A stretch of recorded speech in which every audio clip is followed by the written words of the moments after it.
Bien, bien, encore un épisode plutôt sympathique.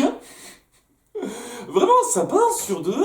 Bonne base pour l'instant cette saison 4. Bien entendu, ça doit se taper un petit peu les casseroles les deux saisons précédentes. Donc ouais, il y a toujours ces petits problèmes qui surgissent de ça, mais voilà, ça se poursuit sur une voie qui est assez plaisante, hein, qui n'en fait pas une saison sensationnelle, mais une saison qui agréable à suivre pour l'instant. Hein. Bon, il va y avoir quelques petits problèmes de mise en scène visuelle, on va en parler, c'est le plus gros défaut. Mais une fois de plus, on va avoir deux intrigues en parallèle entre nos méchants et entre nos héros. On va commencer sur nos méchants parce que ça va être rapide à résumer ça, même si ça occupe une bonne partie de l'épisode. Hein. C'est peu après que Ambrosius a décidé de changer de cap pour retrouver l'Esperanza. Alors, je ne sais pas exactement comment il a réussi à calculer ça, mais voilà, c'est ce qu'il a calculé le chapitre précédent. Il a retracé un petit peu le cap de l'Esperanza pour le retrouver, et ça surprend un petit peu la Guerra qui n'avait pas vu ça venir, quoi. Surtout que Gaspard, il essaye de s'excuser un petit peu parce qu'il sent que c'est pas comme ça qu'il pourra avoir avoir une chance d'être dans ses draps, si j'ose dire. Et puis on sent qu'il est amoureux d'elle un peu sincèrement, quoi. Qu'il a vraiment envie d'être avec elle, et pas juste parce qu'elle est jolie, quoi. Ça joue un rôle important, mais on sent qu'il y a une petite attirance de sa part. Enfin bref, voilà quoi. La Guerra se sent un petit peu trahi par ça, et Ambrosius finit par révéler que, ouais, il a écouté leur conversation. Il en profite pour remettre le revêtement de Zarès pour bien avoir la supériorité physique sur elle et lui dire j'ai écouté votre conversation, alors tu veux pas me dire ce qui se passe. Elle essaye de trouver des excuses, mais ça passe pas super bien. Et donc le combat s'ensuit. Hein, le combat qui est un petit peu bof. Très pauvret dans la mise en scène. C'est la chose la plus importante que j'ai à redire dans cet épisode. Pas mal d'actions qui sont assez pauvrettes dans la mise en scène, même dans la partie sur nos héros, quoi. Donc elle essaye de se barrer en se mettant sur les voiles, il y a un combat un peu aérien qui se passe. On se fait de faire un petit cliffhanger où on passe donc d'une intrigue à l'autre, quoi, avec un plan où il bondit vers elle et des surprises, mais la prochaine fois qu'on se rentre sur eux, ça n'apportait rien de particulier, c'était histoire de faire une espèce de micro cliffhanger, pseudo cliffhanger au sein de l'épisode même, c'était bizarre, et ouais, quoi, le combat était pas super, hein, très empoté. Ça passe pas génial. C'est la chose la plus grave que j'aurais à redire, quoi. Mais bon, au bout d'un moment, Zarès finit par avoir le dessus, l'assomme, et Gaspard trouve une excuse pour qu'il ne la balance pas au requin, en disant, vous savez, elle a peut-être des informations en plus, elle pourrait cracher le morceau et nous renseigner sur certaines choses qu'on ne sait pas, et dit, ok, très bien, je pourrais jamais buter un de mes prisonniers, putain, vous faites exprès, quoi. Voilà, c'est ça le truc avec Zarès, quoi. On montre qu'il est prêt à tuer des gens, et il essaye à plusieurs moments, mais il n'y arrive jamais. Ça doit être un peu frustrant de sa part, en fait. Enfin bref, voilà, quoi, il l'a mis au fer, et il se met à attaquer l'Esperanza juste après, pour récupérer un petit peu le fameux cylindre, l'objet qu'elle a donné au bateau. Et donc, ouais, c'est un petit peu un massacre, quoi. Il les attaque, il fout le bateau en l'air, il attrape un de leurs boulets de canon avec ses bras, avec son exosquelette, quoi. Il badass à ce milieu-là. Voilà, ça me rappelle un peu ces moments où Zarès était une menace un peu badass, en dépit du fait qu'il y a des choses à redire sur ses motivations et comment elle est montrée. Dans l'action, il peut être badass quand il veut. Voilà, l'action contre l'Esperanza était un petit peu mieux, même s'il y a deux, trois petites choses à redire quand même, des choses qui auraient pu être un peu mieux montrées, et surtout le souci de bruitage, quoi. Et à certains moments, on met des bruitages très cartoon, ding-dong, alors qu'il assomme les membres de l'équipage du bateau. Je veux dire, pourquoi vous faites ça, quoi? Je veux dire, déjà, dans un combat plus léger, je trouverais ça abusé, mais dans un combat sérieux, faites pas ça, bordel de cul. Enfin bon, voilà, j'ai déjà déploré ça avant, hein, c'est histoire de dire que les mauvaises habitudes, elles continuent malheureusement à cet égard. Voilà, donc il finit par forcer le capitaine du bateau à lui donner donc le coffret qui contient une lettre du roi d'Espagne, toujours Charles Quint, et le fameux objet que la Guerra leur avait confié. Et lorsqu'il ramène ça sur sa nef, donc il donne un peu d'or à Gaspard. La lettre de Charles Quint, on ne sait pas trop ce que c'est, mais j'imagine que c'est pas très important, c'est histoire d'appuyer que, au bout du compte, la Guerra était une espionne de Charles Quint, en dépit du fait qu'elle était la fille du docteur. hein, qui bossait pour je ne sais plus qui. Alors, c'était pour Cortés ou Pissarro? Pour Cortés, il me semble. Je me souviens plus dans quel camp il était exactement. Enfin bref, un des deux conquistadors bien connus de l'époque. Donc voilà, je ne sais pas exactement ce qu'il y a derrière. Sans doute qu'il y a moyen d'étendre un petit peu l'explication à ce niveau-là. Il a récupéré l'objet en question, qui est donc la matrice d'Oricalque, donc cette espèce d'Oricalque gélatineux liquide qu'on avait vu avant. Je me souviens plus exactement des propriétés qu'il mettait en place. C'est avec ça qu'il a créé ces espèces de petits soleils noirs à la con qui n'ont pas été utiles très longtemps. Et donc, il va pouvoir réutiliser ça pour faire d'autres créations, ce qui le rendra encore plus dangereux. J'ai pas souvenir, faudra que je regarde. Rapidement, j'aurais dû regarder, hein, c'est mes excuses, si on l'a vu récupérer ce truc-là dans la saison 3. C'est pas impossible. À ce moment, n'hésitez pas à me reprendre. Hein, ce serait un détail en plus, hein, qui rajouterait un petit peu de sel à cette série s'ils avaient pris ce petit effort-là. Je sais pas, j'ai pas souvenir de ce moment précis, donc c'est pas impossible qu'il l'ait pas fait et que ce soit un truc qu'ils aient décidé comme ça sur le coup. Ça me surprendrait pas non plus. En tout cas, voilà, quand il a récupéré ça, il utilise rapidement un petit peu les propriétés du truc pour faire exploser l'eau à son contact. Je ne me souviens plus si c'était montré dans la saison 3, ça aussi. À nouveau, ça fait bizarre parce que je pense que je me souviendrai de ça quand même. C'est un truc assez important quand tu mets une petite goutte de maîtrise d'Oricalque là et paf, ça fait du putain d'explosion. Au passage, ça ne tue pas les membres d'équipage du bateau Esperanza, puisque oui, c'est l'Esperanza qui vise. Et ouais, c'est à nouveau, on essaye de rester un petit peu tout public, donc on évite de montrer des morts directs comme ça. Ça fait partie des censures qui m'ont toujours un peu gavé, je vous cache pas. Enfin bref. Cela étant, voilà, ça montre il a repris du ressort, Zarès, et qu'il a de plus en plus d'outils sous les mains pour être dangereux. Donc ça peut promettre pour les confrontations à venir. C'était cette partie-là, et en dehors de l'action discutable dans la mise en scène, surtout dans le combat à la guerre à Zarès, c'était satisfaisant. Hein, un peu rapide, mais satisfaisant la façon dont c'est géré, cette espèce de relation entre nos trois, comment Zarès vit cette traîtrise, tout ça, je suis bien fichu, et on sent que la Guerra, ça touche d'avoir raté sa mission, qui représentait quelque chose d'assez important pour elle. Donc, je suis impatient d'avoir des réponses un peu précises à ça. En tout cas, du côté de nos héros, ils se rendent à la ville de Killua, dans laquelle se trouve le fameux Sinza dont on leur a parlé. Et au début, ils sont mal reçus par les gardes qui leur demandent s'ils ont des passes. Je ne sais plus exactement le terme qui a été utilisé. Au début, ça se passe pas bien, mais il suffit d'un tout petit peu de boniment, de petites flatteries vis-à-vis des Portugais, parce que voilà, c'est les Portugais qui dirigent le coin, pour les faire passer. C'était un peu facile, c'est un petit peu facile dans la mise en scène, ça. Voilà, des mises en scène un peu grossières par moment, c'est la chose que j'ai à reprocher particulièrement à cet épisode, en dehors de ça. Enfin bref, ouais, quoi, c'est la fête pour le roi Jean, hein, Jean du Portugal, j'imagine, hein,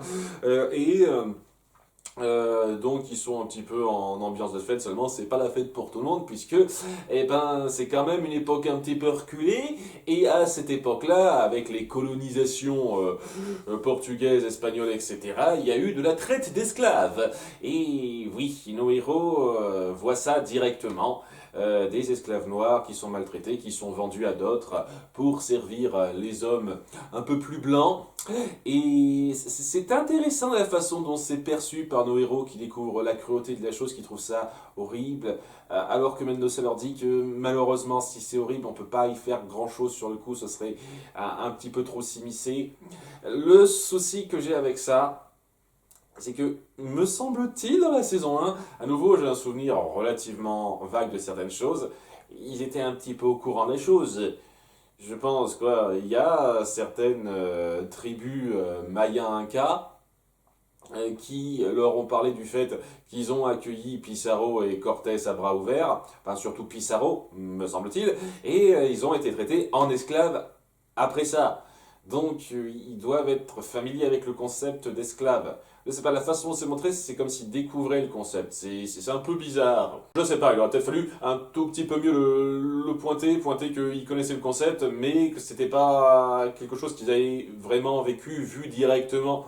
Là, Voilà, c'est un peu, ça fait un peu grossier par rapport à ce que, me semble-t-il, la saison 1 avait mis en place.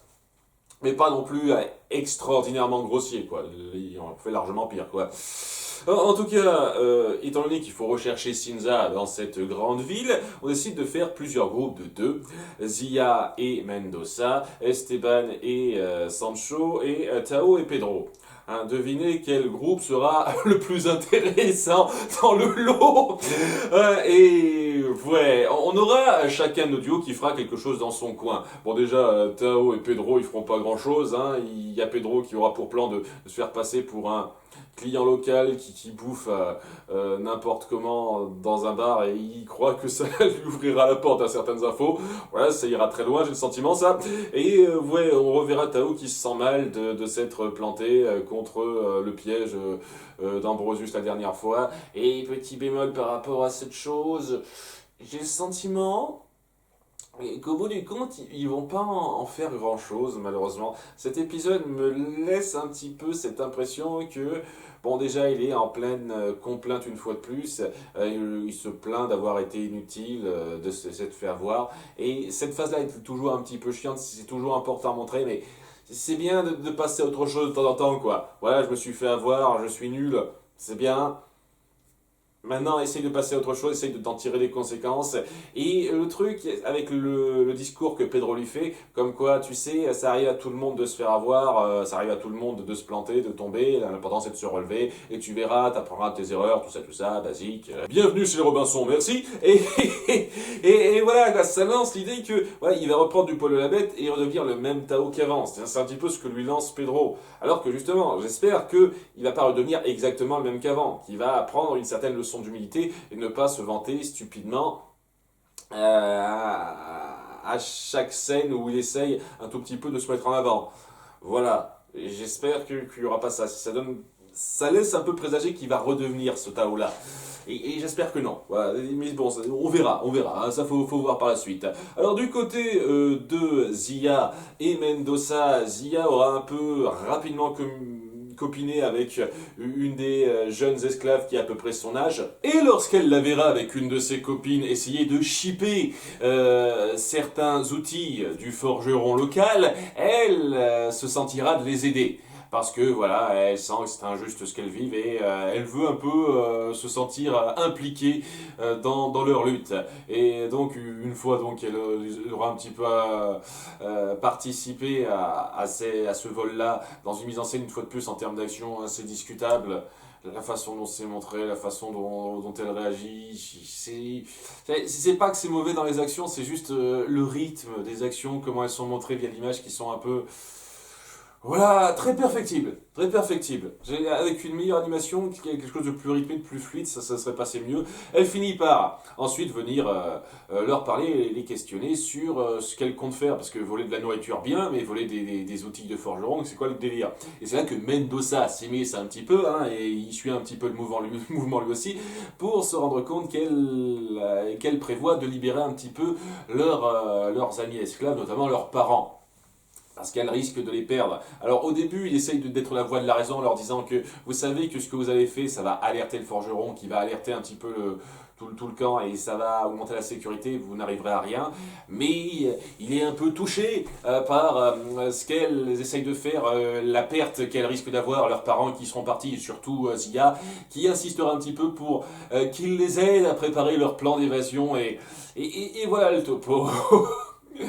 euh, Ça fait partie aussi des choses que je crains un petit peu avec ça, c'est qu'on traite un sujet aussi grave, aussi pesant pour l'époque, parce que voilà, l'esclavagisme ne va pas s'arrêter comme ça, en tout cas clairement pas à ce moment-là, qu'on le traite de cette façon-là, de cette façon très héroïque, très chevaleresque, sans conséquences fortes après coup, ça risque que d'être un petit peu trop enfantin sur les bords. Là, on suit surtout les désirs de Zia et Mendoza qui est un peu touché par ça et qui suit le mouvement. Donc pour l'instant, c'est pas trop grave, mais j'ai un petit peu peur que ce soit juste le moment feel good. Genre, vous voyez comme c'était affreux à l'époque, on va faire cette espèce de situation idéalisée où tout s'arrange, tout le monde est content, quoi.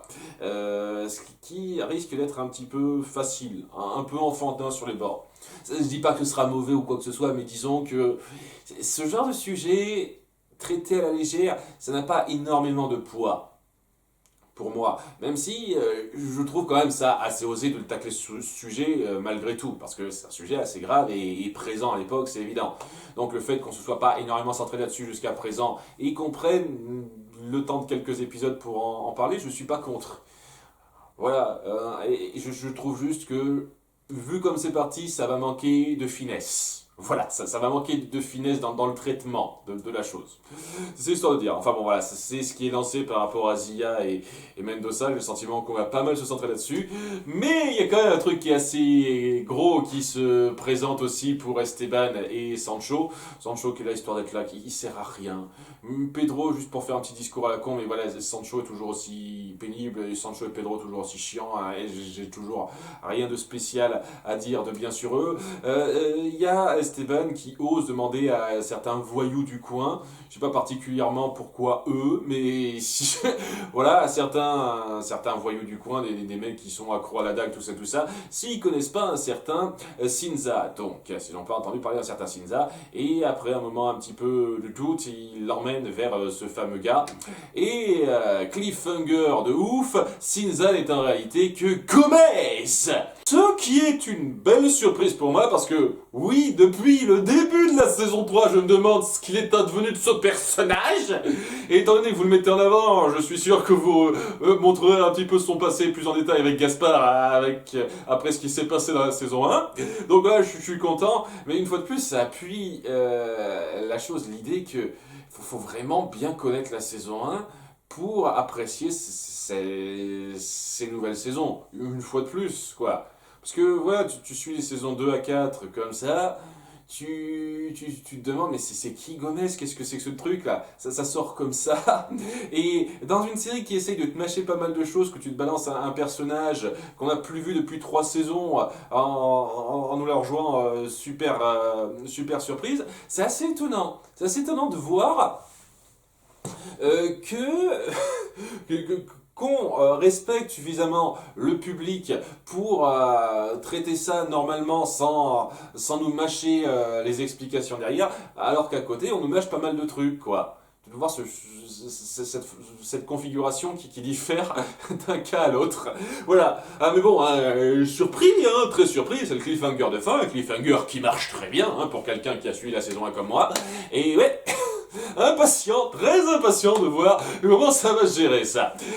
Donc bon épisode, comme j'ai dit, j'ai des problèmes de mise en scène grossière par moment et le côté un peu infantile de certaines choses, et ça veut pas dire une seule seconde que c'était forcément mauvais. C'est pas parce que c'est un petit peu infantile que ça devient mauvais, c'est juste que ça n'a pas autant de force que ça devrait avoir. Le truc des esclaves par exemple, moi je trouve pas ça mauvais du tout qu'on l'aborde, même si c'est infantile, parce que c'est d'une part importante de cette époque.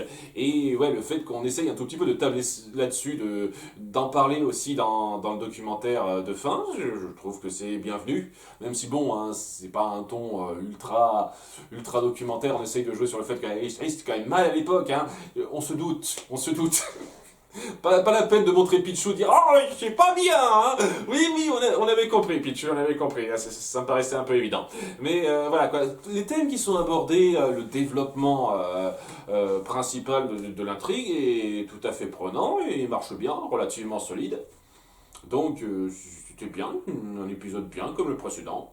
On n'atteint pas le sensationnel, c'est sûr, mais ouais, quoi, si on passe un peu outre les mises en scène grossières qui plombent un tout petit peu l'épisode, c'est tout juste bien, quoi. Ça se suit bien, quoi, et j'avais 3 épisodes de suite où je suis plutôt convaincu.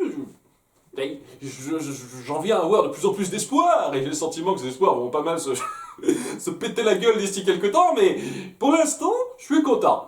On verra bien pour ce qui se passera ensuite. À bientôt pour l'épisode 4. Bye!